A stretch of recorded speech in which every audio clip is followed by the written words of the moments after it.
차 변호사의 마음 공부.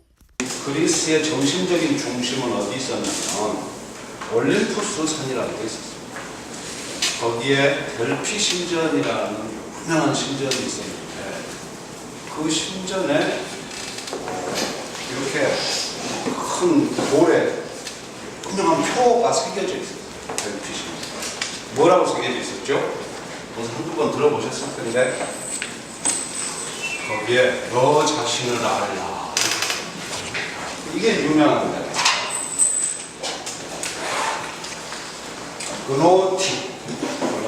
그노시스라는 게 이제 안다는 뜻이에요. 그노티세 아우턴 자신, 오터라는 게 자신이잖아요. 너 자신, know yourself 이런 뜻이죠. 너 자신을 알라 이렇게 씁니다.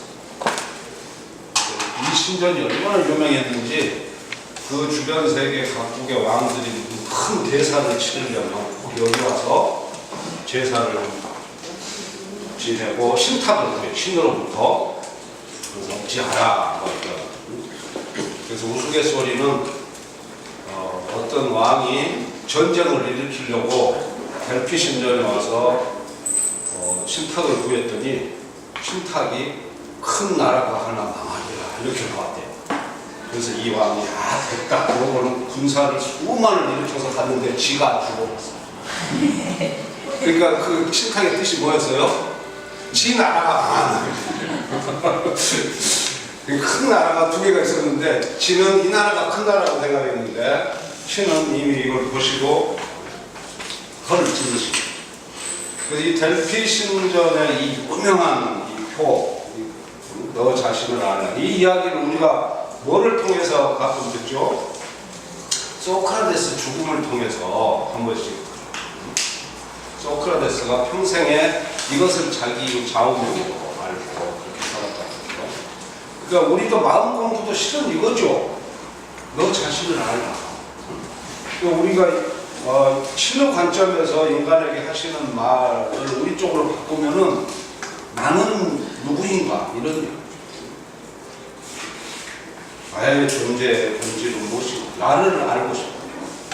그러니까 이 표 델피 신탁이 없더라도 실은 진짜 나를 알고 싶어요. 알고 싶은데 우리 생김새 구조가 이게 안 맞게 돼 있어요. 눈이 어떻게 달려있죠? 눈이 이렇게 앞에 사물을 보게 돼 있지 나 자신을 보게 안 돼 있죠. 건물주가 만드실 때 객관 세계를 향하게 돼 있지 나는 내면을 보도록 만든 기관이 없죠. 그리고 거울이라는 것도 우리가 이제 만들어냈지만 거울을 통해서 실컷 보는 것은 우리 전면이지 우리 뒷면은 끝까지 못 보죠. 그러니까 우리 인간의 딜레마가 보면은 자기 자신에 대해서 가장 잘 아는 사람이 바로 자신인데 한편 또 자기 자신에서 제일 모르는 사람이 자신이게 돼. 거울을 보니까 앞면은 잘 알지. 네, 여기에 점이 붙었고 여기에 상처가 있고 이쪽에 이거는 잘 알아요. 감추고 싶을 정도로 잘 알아요. 근데 보이지 않는 뒷면에 대해서는 전혀 모르죠. 이건 오히려 남들만 알아요.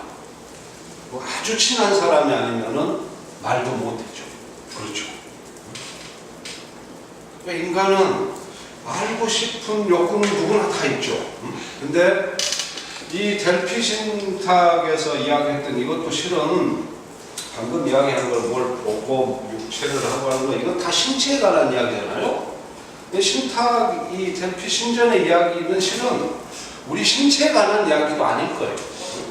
이거는 내 본질, 내 마음에 관한 이야기를 실은 이렇게 했었겠죠.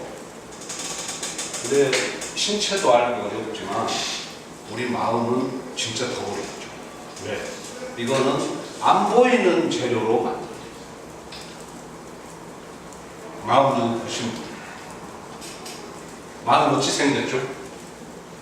바람이 어찌 생겼죠? 바람. 근데 바람을 우리는 그 형체를 보지는 못했지만 나무를 보면 바람이 지금 약하게 부는구나. 좀 이쪽에서 저렇게 불어가는구나. 방향을 알 수 있고 세기를 짐작할 수 있죠. 이런 식으로 이제 어떤 우리 인간의 마음에 대한 유추력을 옛날부터 가지고 이제 공부를 해오는 거죠. 그래서 이 말이 이렇게 위대하고 우리 인간에게 던지는 바가 크지만은 아무도 이것을 알기가 어렵기 때문에 이 위대한 금어는 그때 당시 소크라테스가 죽던 그 시절의 한 커트와 더불어서 우리 인류 역사에서 나오고 그 뒤로는요 정식으로 이 문제를 다루는 사람이 서양 역사에서 없습니다.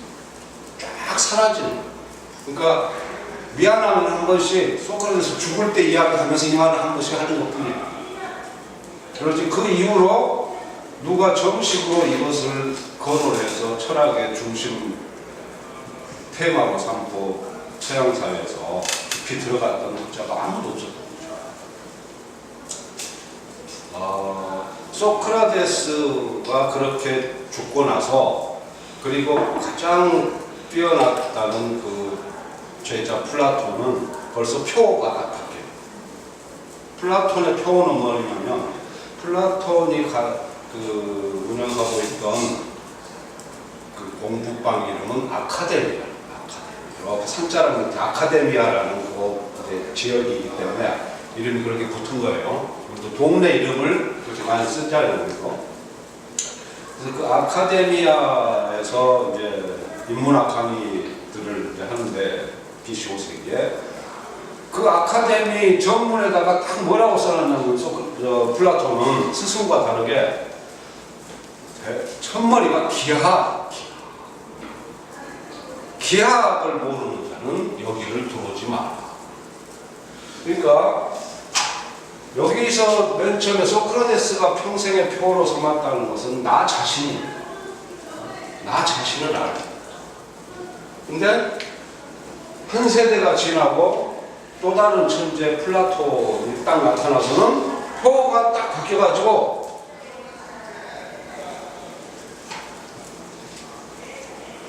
기하학을 모르는 자는 여기를 들어오지 마라. 지금 우리가 생각하면 참 생뚱맞죠. 어떤 자기 그 철학의 문을 열면서 이런 식으로 특정할 수 있다는 것은 상당히 좀 대단한 것 같아요. 그러니까 이거를 우리가 뒤집어서 생각하면 그때 어떤 그 시대적인 조류가 기하학에 대한 요구가 엄청 이제 수요가 많이 발생했다. 그러면서 우리 옛날 했던 공부 기억나시나 모르겠네. 플라톤의 5대 학문이 뭐였죠? 플라톤이 학문을 중시했어요. 객관적인 학문을. 이건 아직 학자가 안 붙어있지. 너 자신을 알라. 너 자신이라는 것은 결국은 심리학이 될 수밖에 없는데 아직 학자가 안 붙었죠.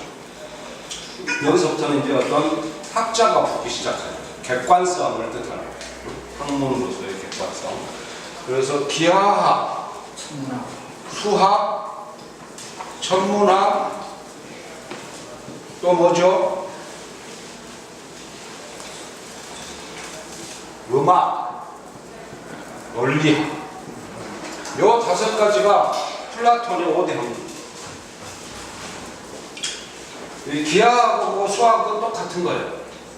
하나는 세계의 존재 방식을 숫자로 질서를 잡아가는 것이고, 이것은 그림으로 그리고.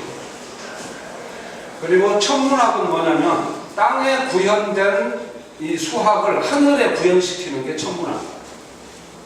그러니까 땅에 있는 질서를 그림으로 찾아내는 게 기하학이고, 하늘에 있는 질서를 고대인들이 연구하는 질서를 찾아내는 게 천문학. 그 다음에 음악이 조금 얼른 이해가 안 올 수 있어요. 근데 실은요, 음악은 굉장히 수학적인 겁니다. 그래서 수학 잘하는 아이들이 음악을 잘해요. 여러분이 음악을 가만히 들어보세요. 그러면 우리가 그 음악이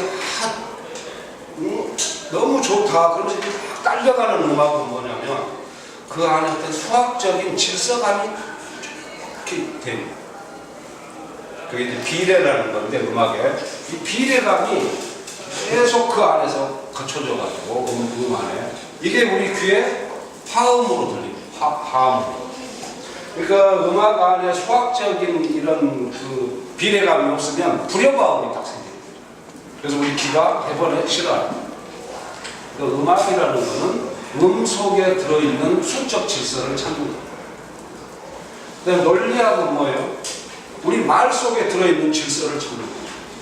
이 5개가 플라톤의 오대입니다. 그럼 여기서 이제 중요한 것은 뭐냐? 여기에 마음 심자가 있어요. 이거 없다는 거예요.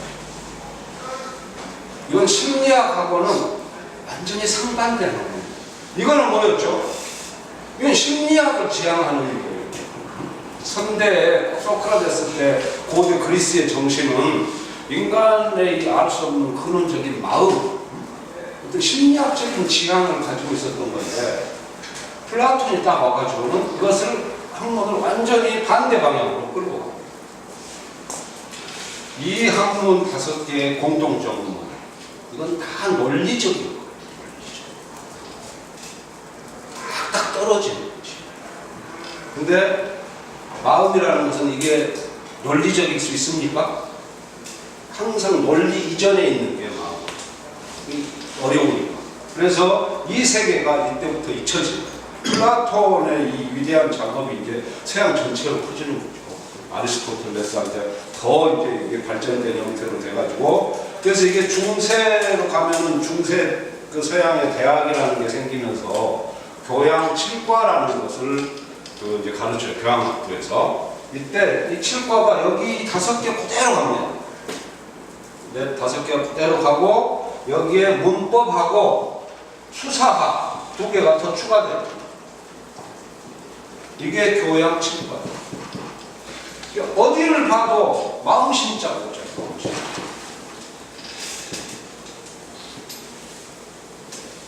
그러니까 서양 사회는 2000년 가까이 계속 이렇게 온 겁니다. 그러니까 얘네들이 이제 산업은 이 실력으로 이 수학, 물리학 이 내공을 쌓은 걸로 이제 산업혁명이 와가지고 기술 문명이 완전히 거기서 이제 문명의 꽃을 피우잖아요. 그러니까 이때 서양 사회는 이렇게 2000년 오면서 심리학의 전체 영역이 송두리째 빠져.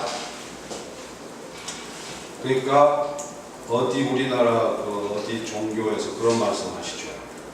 물질이 개벽하니 정신이 개벽하자. 이게 진짜 좋은 말이거든요.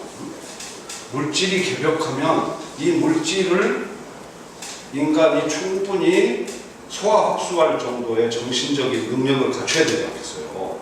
물질은 이렇게 큰데 정신이 이만하면 이게 이제 물질이 치여서 죽는 거죠. 그러니까 뭐 우리 하남 같은 데도 갑자기 어떤 그런 일들이 간혹 생기긴 하는데 서양 사회가 산업 그 혁명을 통하면서 완전히 물질이 개벽했잖아요.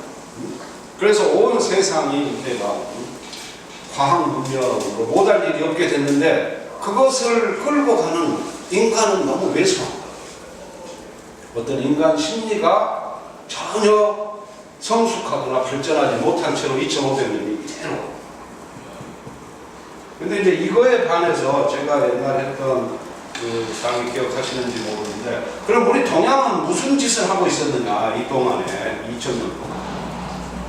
우리 동양의 학문이라는 것은 성리학, 도교의 도학, 불교 유심론, 불교 유식불교 다 이런 걸로 대표되는데 이 세 개의 공통점이 뭐예요? 성리학, 불교 유식불교, 도교에서의 이 도학, 이게 다 심리학이라. 그러니까 우리 동양은요 처음부터 너무 심리학에 몰빵을 해가지고 객관 세계를 너무 게을리하다가 서양 애들한테 당하는 거예요. 그리고 서양은 이 세계를 버리고 객관 세계에 대한 학문을 개발해가지고 여기서 큰 승리를 얻었는데 그러고 나니까 인간이 황폐하죠. 그래서 서양에서 뒤늦게 다시 어떤 인간에 대한 정신을 복원하기 위해서 인문학을 하고 이렇게 철학적인 기울입니다. 그러니까 이 과정에서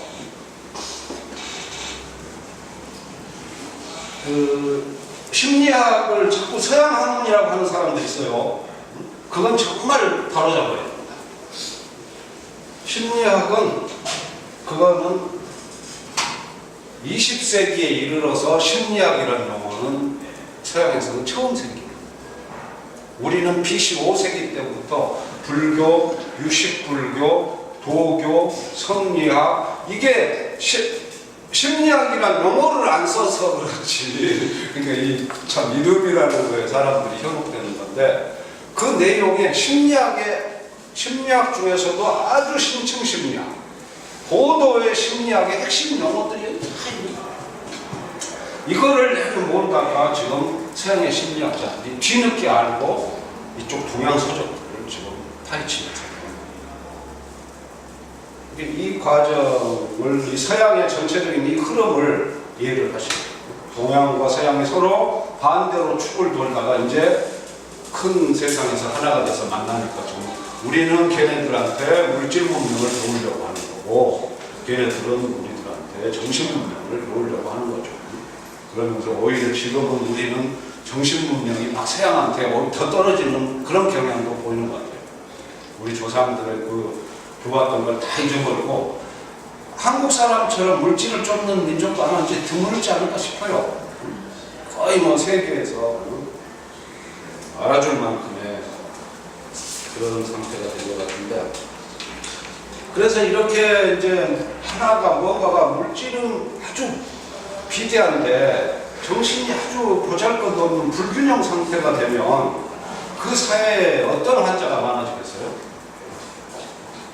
그렇죠. 이게 이제 정신병의 문제가 지금 정신질환자, 정신병의 문제는 항상 어떤 불균형에서 오는 거죠. 그러니까 물질의 변화 속도하고 정신에 따라가는 속도가 같으면 정신병이 올 일이 뭐 있어요? 항상 내 마음이 좀 가난해서 그렇지 우리 옛날 가난한 마을에 살던 사람들이 좀 다 웃고 살았잖아요. 근데 지금은 굉장히 부자가 됐는데 웃는 사람은 다 어디 가버렸어요. 지금 다 인상쓰고 한번 막 왠지 모르는데 심각하게 뭐 먹을 것이 혼자 먹고 근데 우리 옛날 생각해보세요. 다 가난했지만 다 나눠 먹고 웃고 살고 그랬잖아요. 그러니까 그 배가 이렇게 가는데 유속과 배의 속도가 이게 비슷해야 돼요. 근데 지금 사회 변화의 속도는 갑자기 컨트롤할 수 없을 정도로 유속이 엄청 막 세지니까 배가 막 뒤집히는 거죠. 약한 배가. 이게 지금 우리나라 자살률 1위이고 뭐 화병 1위고 하는 게 다 이런 현상입니다. 물질의 변화 속도를 정신이 감당을 못하는 현상. 이걸 언제 겪었느냐 서양 사람이. 지금 우리는 이제 200~300년 후에 겪지만 산업혁명 후에 이걸 겪었어요. 그때 막 엄청난 정신질환이 사회에서 터져나오고 따라잡을 수가 없으니까 이 불균형한 이 상태에서. 그래서 그 시대의 어떤 이 배경을 가지고 1900년이 딱 되면서 시대를 상징하는 책 한 권이 딱 세상에 출현해요. 그 책 이름이 뭐냐? 그게 꿈의 분석이라는 책. 꿈의 분석. 이게 누구 책입니까? 이게 프로이드 책. 꿈의 분석. 꿈의 분석.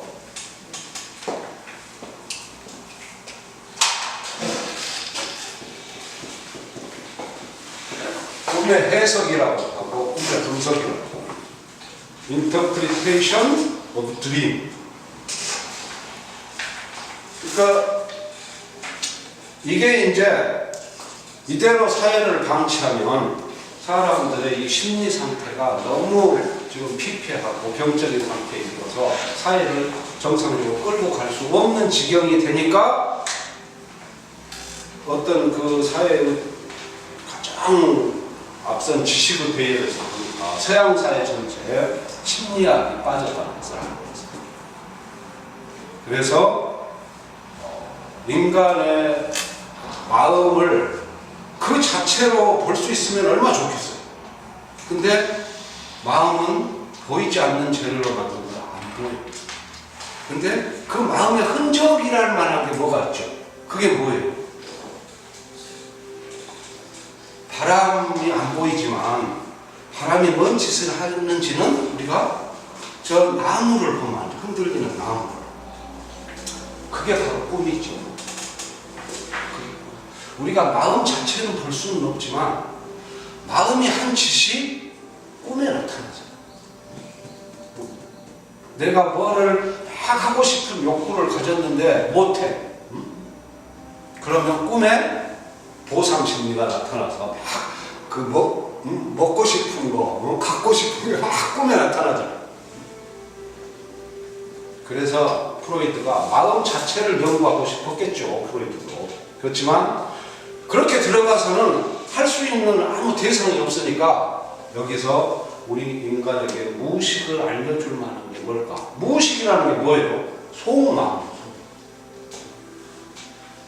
우리 인간은 지금 드러난 마음을 가지고 살고 있지만 실은 문제를 일으키려면 그게 아니잖아요. 이 속마음이잖아요. 속마음을 근데 내가 알아요? 몰라요? 알 것 같죠? 알면 누구지? 그러면 무의식이 안 생겨요. 그 관계를 명확히 이해를 하셔야 돼요. 부처님이나 노자, 정자 같은 사람들은 무의식이 없어요. 있다고 해도 거의 투명해. 그냥 스스로 장난할 정도로. 근데 우리는 무의식이 이렇게 두고 거의 실체처럼. 그러니까 우리는 이 무의식 안에 우리의 깊은 욕망을 감춰요. 남이 알면은 쪽팔리니까. 부끄럽고 수치스러운 과거의 경험들을 남이 알까봐 여기 묻어있는 거 이런 걸 감추는 거지. 거울을 보고. 그러다 너무 깊이 감추다 보니까 얘가 저 어디 들어가가지고 이제 어디에 있는지를 몰라. 여기 형태가 이상하게 왜곡되고 변해가지고 최초에 내가 거기다가 무슨 뭘 집어넣은 거는 같은데 내가 지금 넣은 게 뭔지를 모르. 이게 무의식이란 말의 뜻이에요. 무의식을 내가 알아차렸다. 이러면 무의식은 없어요. 그러면 그 사람은 건강해져. 무의식이 없어. 항상 이 사람은 모든 것을 햇볕에 말려.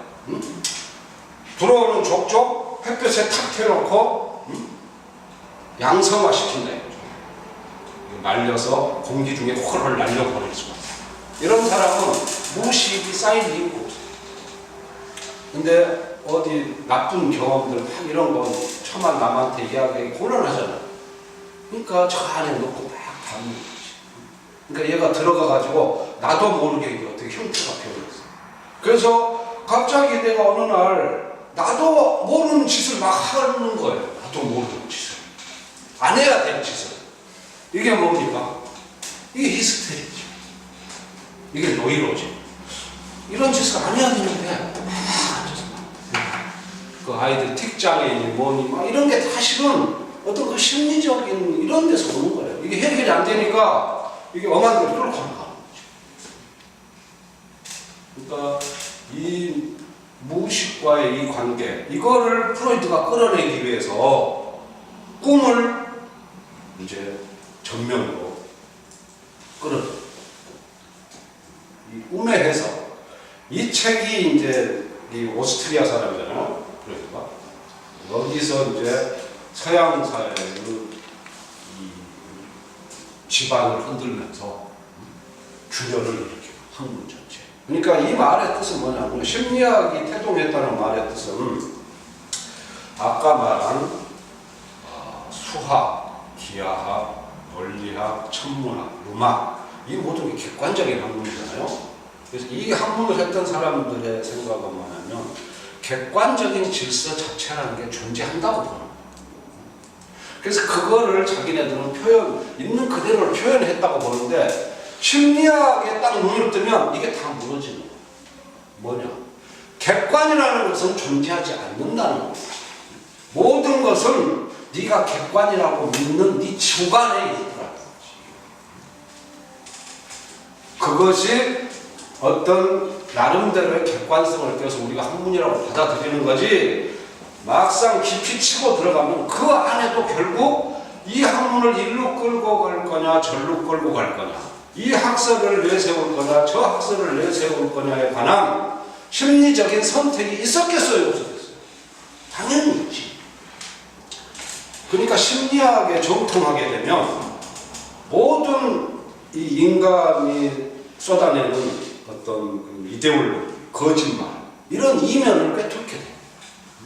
결코 객관적인 것은 존재하지 않다는 것을 압니다. 이 말이 불교 용어로 뭐예요?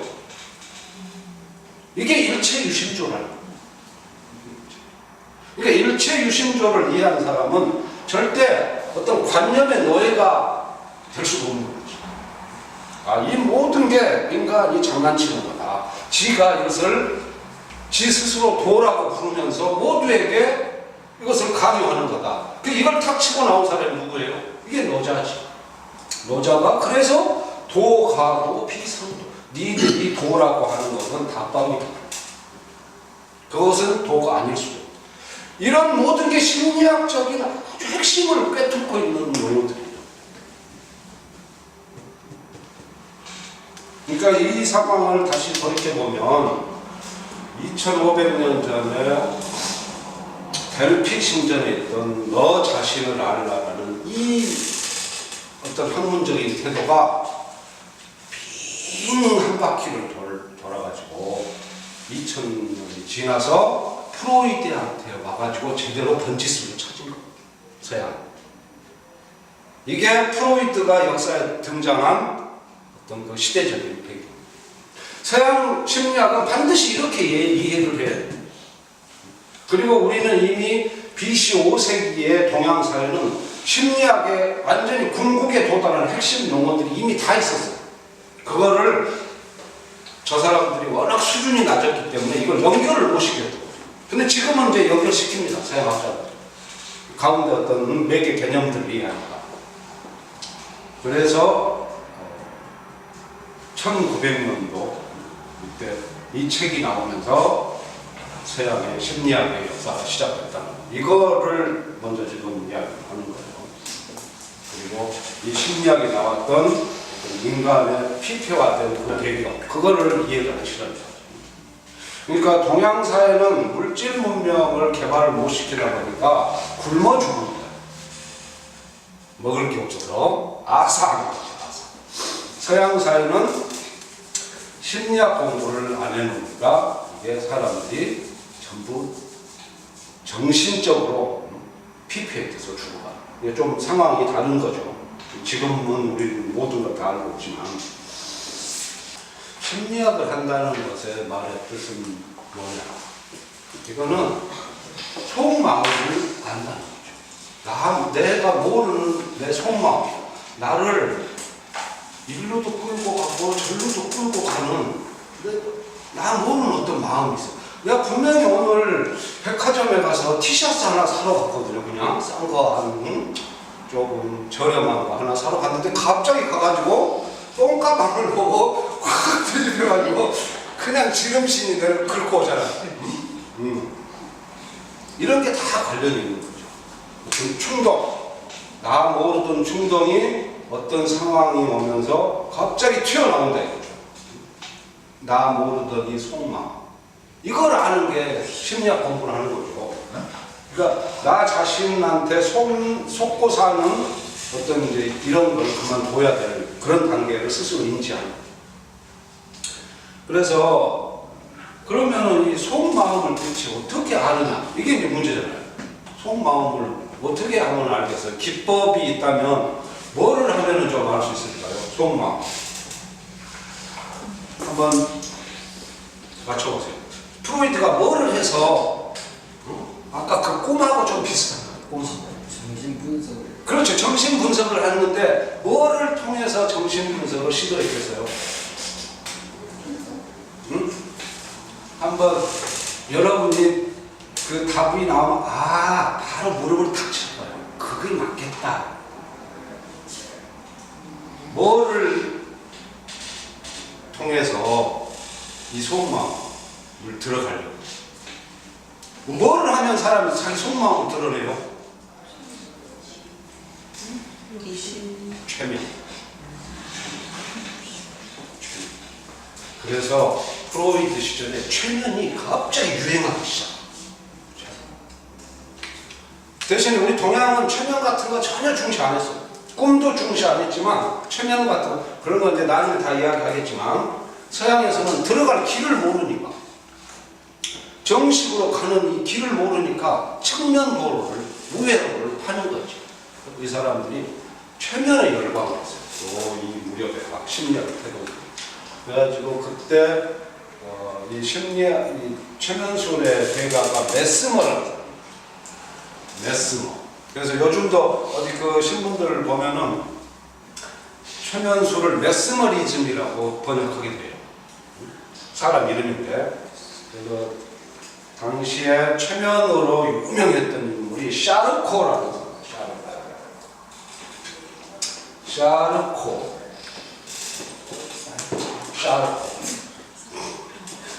벌써 스페링하고 단어하고 안 맞는 게 불란서 사람 냄새가 나죠? 이게 차르코트 이래야지 왜 이 샤르코요? 이 불란서 언어가 이렇다는 겁니다. 샤르코가 그때 당시 이 유행의 첨단에 서 있었어요. 그래가지고 최면을 통해서 히스테리 환자를 치료해요. 그러니까 최면을 걸어서 그 침상에 누워있던 어떤 여자를 최면으로 이렇게 세우는 거예요. 몸도 못 움직이는데 이걸 최면의 힘으로.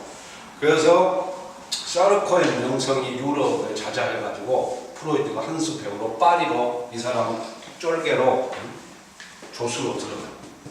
샤르코 밑에 가서 심리학을 최면술을 1년간 배워요. 그렇게 하고 다시 비엔나로 돌아와요. 그래서 비엔나에 돌아왔는데 그때 자기 동료 브로이어라는 사람이 있어요. 브로이어. 이 브로이어랑 이제 같이 이 환자들을 치료하는데 어느 날 브로이어 한 건을 크게 히스테리에 걸린 한 소녀가 있었는데 이 소녀한테 최면을 걸어가지고 그 사건이 일어났던 그 핵심에 들어가가지고 있었던 이야기를 다 하도록 했더니 완쾌가 됐어요. 그래서 이걸 놓고 이제 둘이 공동 작업을 벌였어요. 최면이 이게 뭐가 있다. 이게 괜찮다. 이게 인간의 무식을 연구하는데 아주 중요한 수단이다. 그리고 최면에 대한 공동 연구를 시작합니다. 이 꿈, 최면, 그 다음에 또 비슷한 것들이 뭐가 있을까요? 이렇게 생각 없이 내뱉는 농담. 그 다음에 턱없이 저지르는 이상한 실수. 이런 게 무의식의 끈들이에요. 그걸 잘 생각해 보세요. 이런 거는 내가 통제할 수가 없잖아요. 꿈. 최면에 들어가면 내가 내 통제를 벗어나버리죠. 그러면서 억누르고 있던 무의식이 모습을 드러내는 거죠. 이렇게 이 사람들이 시작했어요. 그래서 브로이어랑 이제 그래서 둘이 정식으로 공동 작업을 시작해가지고 여기에 대해서 논문을 쓴 거죠. 최면에 대해서. 최면의 효과, 이것이 가지고 있는 히스테리에 대한 치유력 이런 걸. 그래서 그 완쾌된 소녀를 놓고 이렇게 된 그런 이것의 의미가 대체 뭐냐? 이걸 이제 분석을 하는 거죠. 그래서 이런 식으로 정리를 하는 거예요. 프로이드 학파가 인간은 무슨 일을 당하면은 억누르는 습성이 있다. 첫째. 그리고 이게 억누르면 이게 저 안에 무의식 속으로 내려간다. 그리고 무의식에 내려가 있는 이놈이 어느 순간에 나도 통치할 수 없는 선상에서 질병의 형태로 등장한다. 이렇게 이제 결론입니다. 그러니까 우리가 지금 어떤 병의 원인을 종래 서양 사람들은 이렇게 생각을 안 했죠. 그냥 병은 병이고 마음은 마음이고 이렇게 분리했는데 인간의 마음이 잘못되면 병이 올 수 있구나. 이 인식이 프로이드 때부터 쌓던 거예요. 그러니까 우리가 마음의 응어리라는 표현을 우리 한국인들은 많이 쓰죠. 마음의 응어리. 이게 안에서 해결되지 않으면 얘가 어떤 형태로든지 왜곡된 형태로 나중에 튀쳐나오고 질병의 형태로 드러나서 사고를 친다고. 그래서 이 히스테리 현상은 첫째가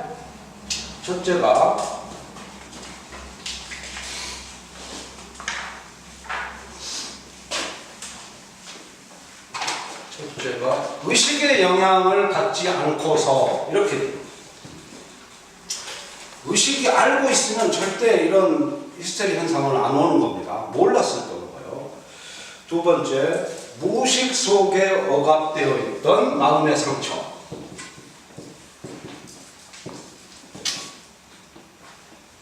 이것이 본인의 의사와 무관하게 육체적 증세로 변형되어 나타나는 정신적 질환. 이게 육체적 증세를 동반하는 형태로 나타나는 정신적 질환.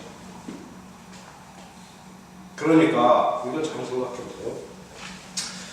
고대 서양 사람들은 데카르트 이래로 심심이원론이었어요. 그래서 항상 데카르트적인 사고방식은 이 사람은 몸은 몸이고 마음은 마음이에요. 그래서 몸이 아픈 것은 몸이 아픈 것이고 마음이 아픈 것은 마음이 아픈 것이 다 거기서 끝나는 거예요. 연결이 안 돼. 이게 데카르트의 심심이원론이죠. 이게 데카르트는 몸은 그냥 살덩이로 봤어요. 그리고 정신은 아주 고매한 것이어서. 근데 프로이드가 딱 등장하면서 이게 몸과 마음이 서로 상호작용을 하는 심신이론론의 관점을 토대를 형성합니다. 그러니까 이게 마치 우리 이제 했던 공부를 여기 한번 적용을 해보죠. 황제내경에서 질병 4단계론이 뭐였죠?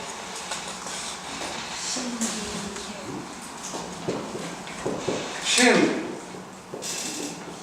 기, 혈, 병. 이게 황제내경의 유명한 질병 4단계론.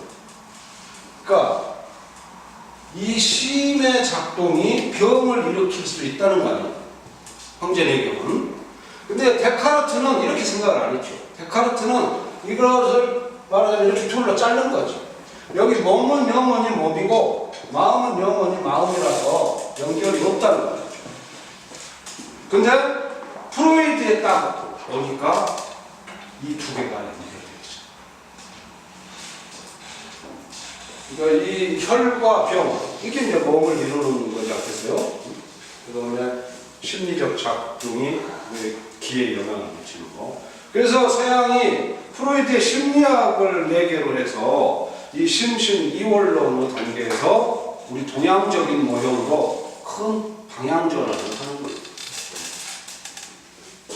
마음의 병이 육체의 병을 일으킬 수 있다. 마음과 몸은 하나로 딸려있다. 이렇게 했더라고요.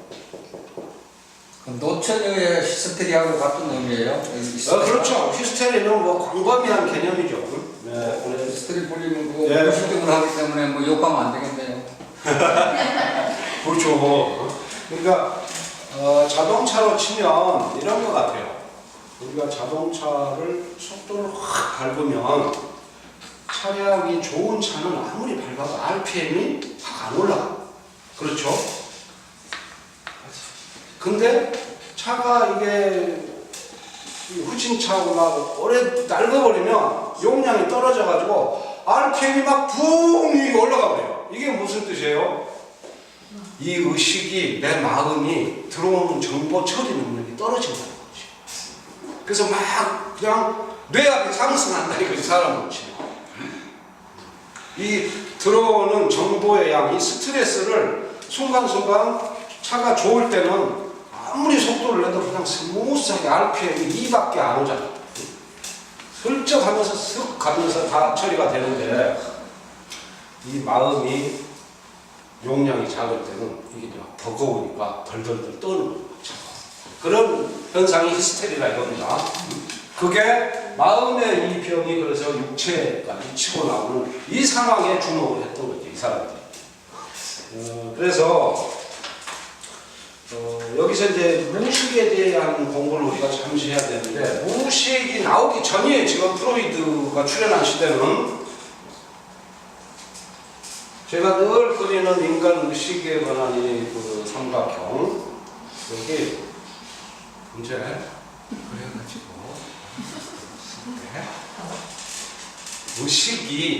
의식은 어떻게 그려야 되겠어요? 여기서 이렇게 그리면 되겠어요?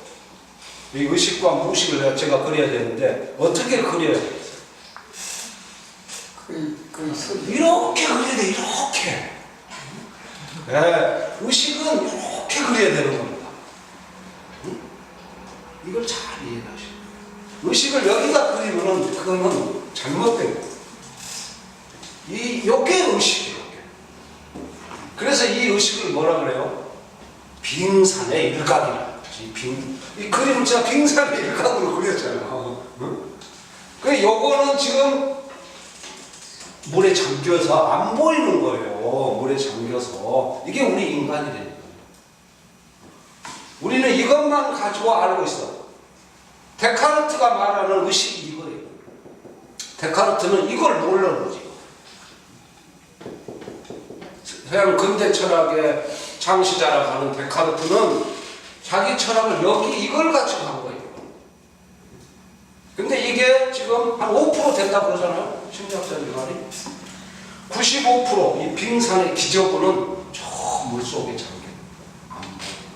95%. 이걸 발견한 게 이게 프로이드라. 그러니까 나름대로 서양의 어떤 철학의 전개에서는 프로이드가 공헌을 나름대로 한 거지. 그 사람들의 세계에 관해서. 여기까지 하고 잠시 쉬었다.